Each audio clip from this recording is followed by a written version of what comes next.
Okay, here's the employment application. Now, not everybody has to fill out an employment application, but most of you will at one point or another need to fill out paperwork. Even if you're hired in the middle of the field on a handshake, at some point, the foreman or the boss is going to say, hey, you need to go down to the human resources office if it's a large company, and you need to fill out an application, and we need to get your paperwork on file. For some places, this will be what you fill out, either a hard copy like this or online, so that you can be considered for a job. And with the internet the way it is, applying online is becoming more and more popular. But all employment applications have the same basic questions. Now, before I start, there are some questions that cannot, by law, be asked. By law, they're not supposed to ask you male or female. They're not supposed to ask you what church do you go to. They're not supposed to ask you, are you a Republican or a Democrat. They're not supposed to ask you if you are straight or gay. Those questions are strictly off the table. You're applying for a job to be hired based on your skill and attitude, not who you voted for in the last election. Okay? So if somebody starts to ask you those questions, you can politely say, look, I'm not going to answer. Now, I will tell you a true story. I applied for a job in another state that is very, very controlled by one particular church. And during my interview, the employer asked me, he said, would you have a problem being employed if you were a non-member of the church and everybody else belonged? And I, no. So sometimes, depending on your local situation, these questions might arise. But legally, they're not supposed to happen, period. All right, so let's look. Okay, personal information. They can ask for your name. First name. It is best to give them what's on the birth certificate. If you are Broward John, but you go by BJ, you need to put Broward John down. Okay? Middle name. I don't go by my middle name. My middle initial is that. But here is my last name. Please write neatly where you can read it. I said this in the PowerPoint. But at one point when I was in college, I was the manager of the student radio station in New Mexico State. And we posted for a secretary's position, paid $150 a month. We had 40 applications for that job. 25 of those applications went in the trash because they were unreadable. It was just that simple. If you cannot write where it can be read easily, your job application is going to get exactly 1-2 seconds. And if they can't read it and understand it, it's going in the trash.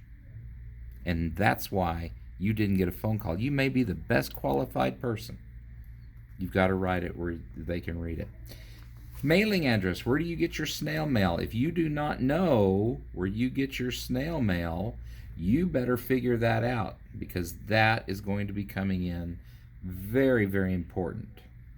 At this time, when I did this resume that I showed you in a previous video, I was living in Artesia. So I'm just going to use that address. And I'm going to make up a phone number, 505-555-1234.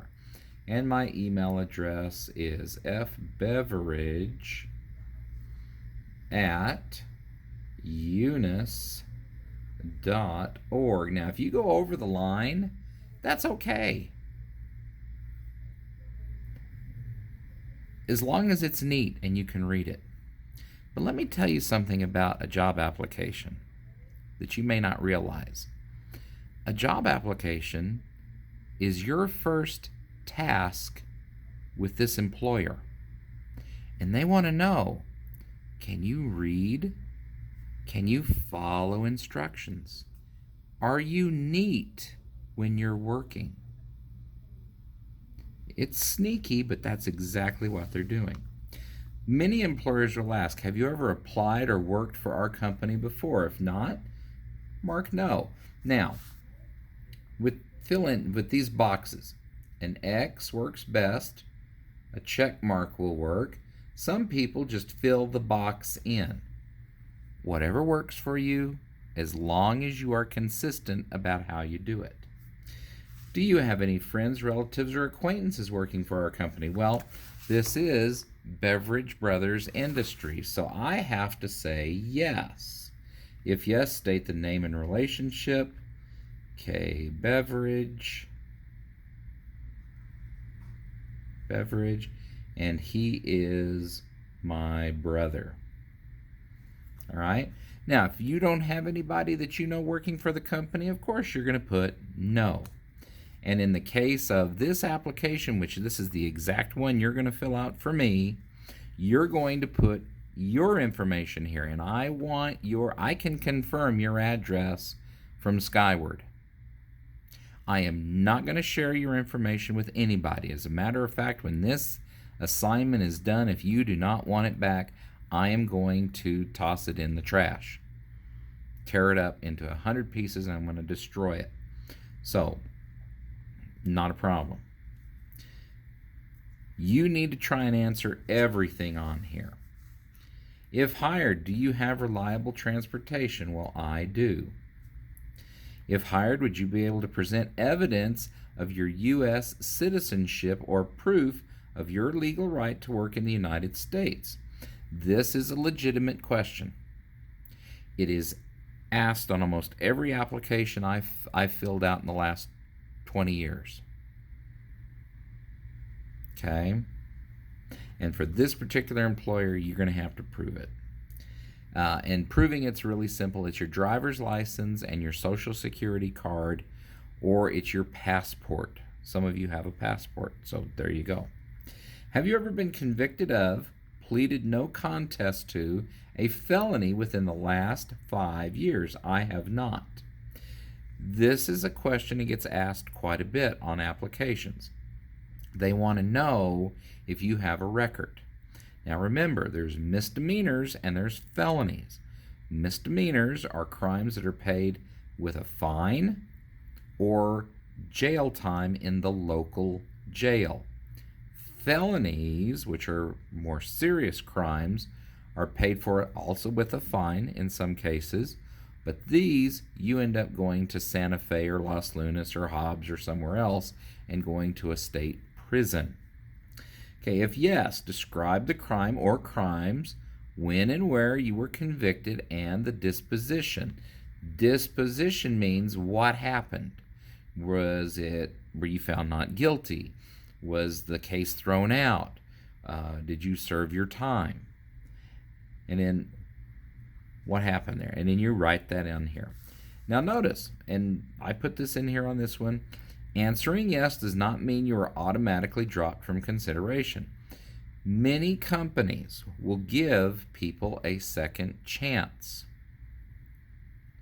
But you need to be aware that if you put one toe out of line, you probably won't be lasting with that company for very long. So this is where you would describe it. Now, those of you that actually do have a juvie record, I don't want to know about it. All right?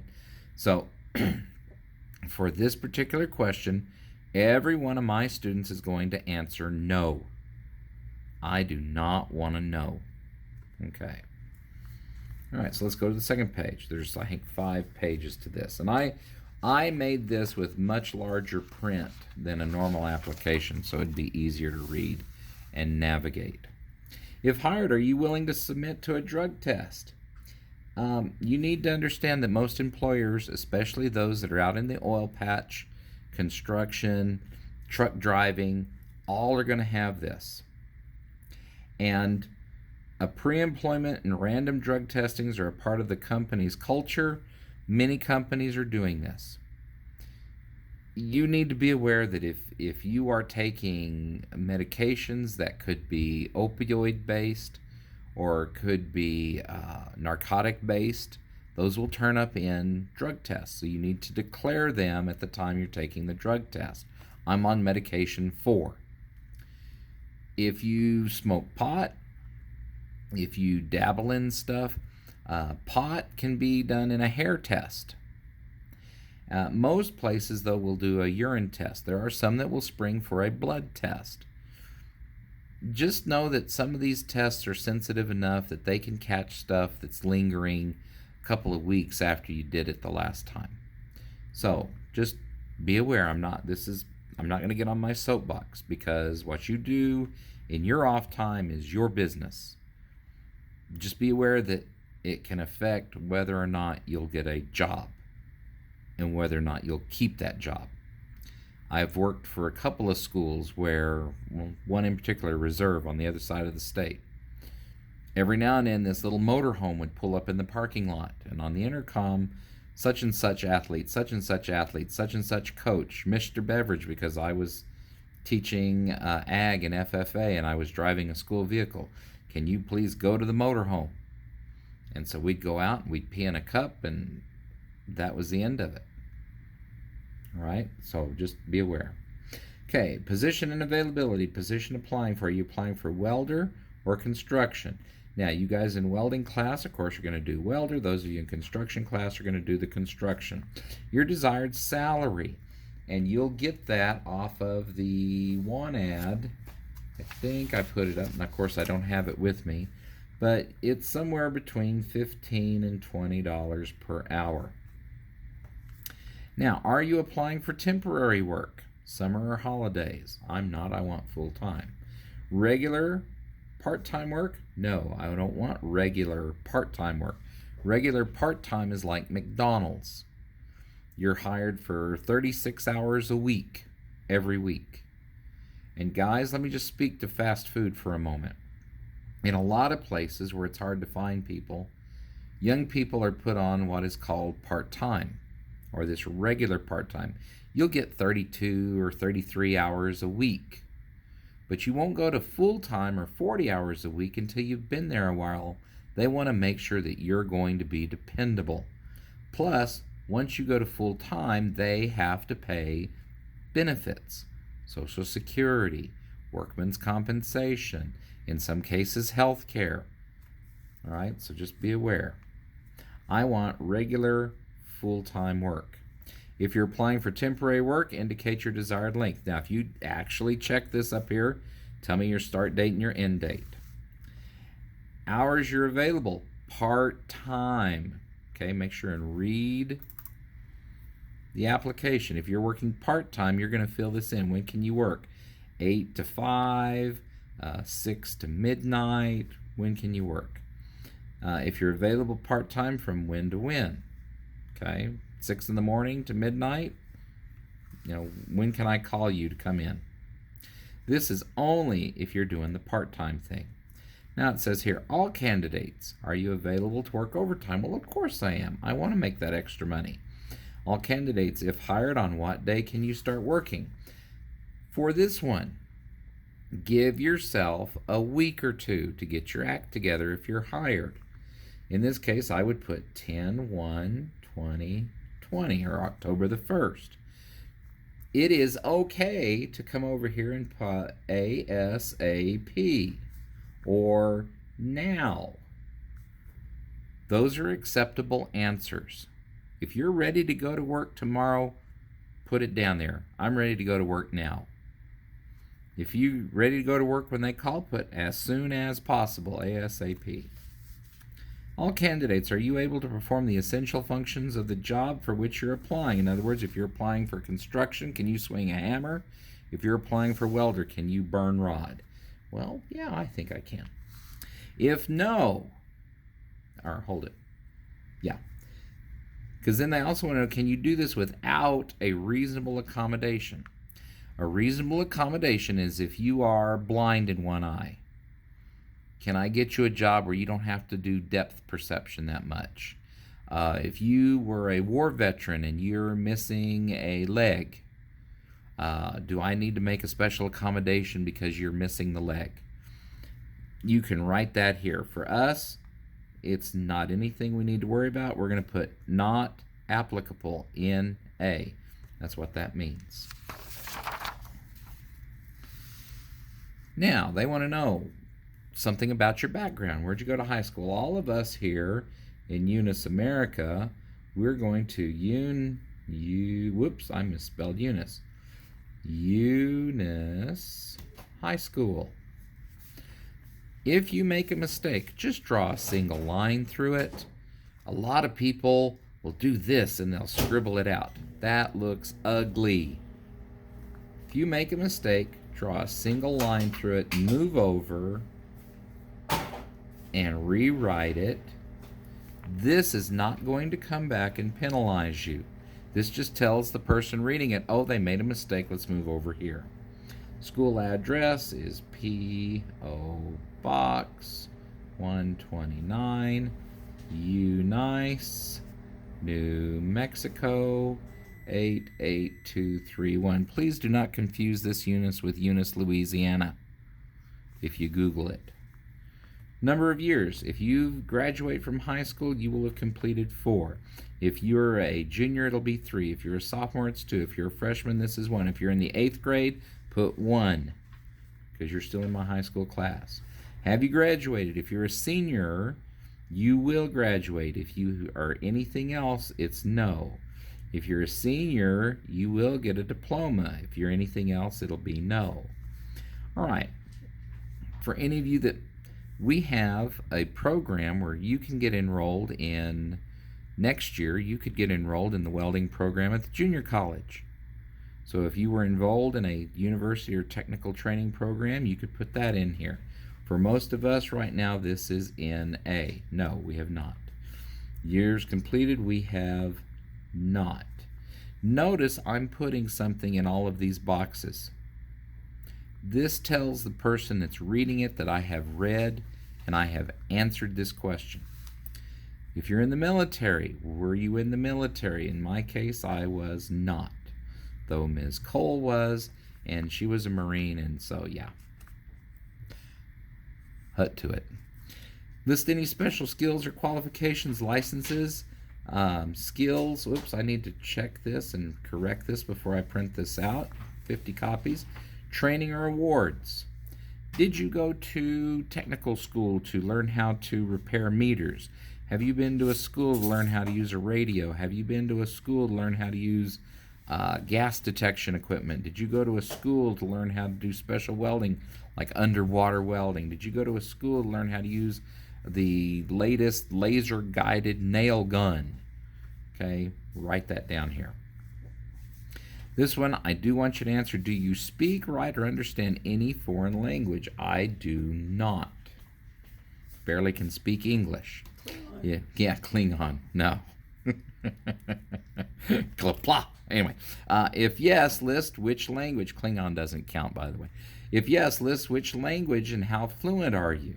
Fluent means that you can read, write, and speak like a native. That is what fluent means.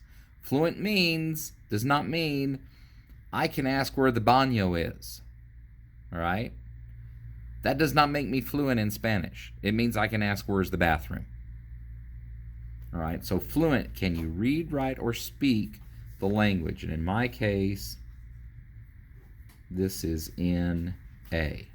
And notice I got funny here. I put yes, no, or and I tell you that means that you understand or speak enough to get by. You know, my father was an in Spanish because when he was a farm manager, he worked with many people from Mexico, and he knew enough Spanish that he could tell them, you know, go hoe the weeds, or let's go get the water, or let's go move those cows. But he could not carry on as a native. All right, next page.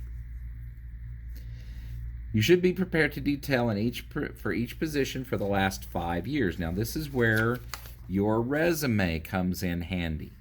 You should take one of these with you to help fill out one of these. Are you currently employed? Well, if you're employed, like a couple of you might be employed with the town or something, you'll put yes. May we contact your current employer? Anytime I've ever applied for a job, I have always answered, and I am employed, yes. The name of my current employer right now is Eunice Public Schools. If you're working for the City of Eunice, it'll be City of Eunice.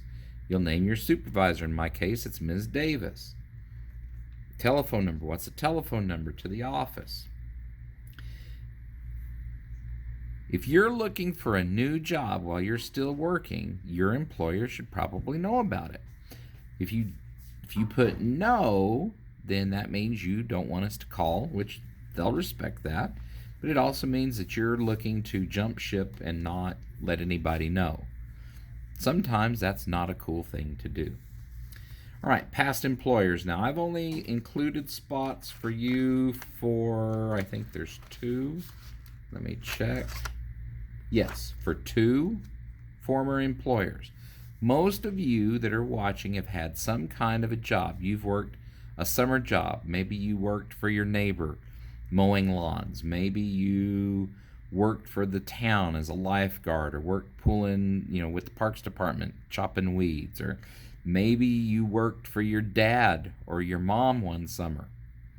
And you guys, unpaid work counts. So maybe you worked for the church one summer and you guys all painted somebody's house. You had some maybe elderly person and the youth group got together and you went and painted the house. That counts because you did something for somebody else. So unpaid work counts. Volunteer work counts. You would just fill this in. Same thing. Most all of these want to know the name of the employer, the supervisor, the phone number, what kind of a business was it?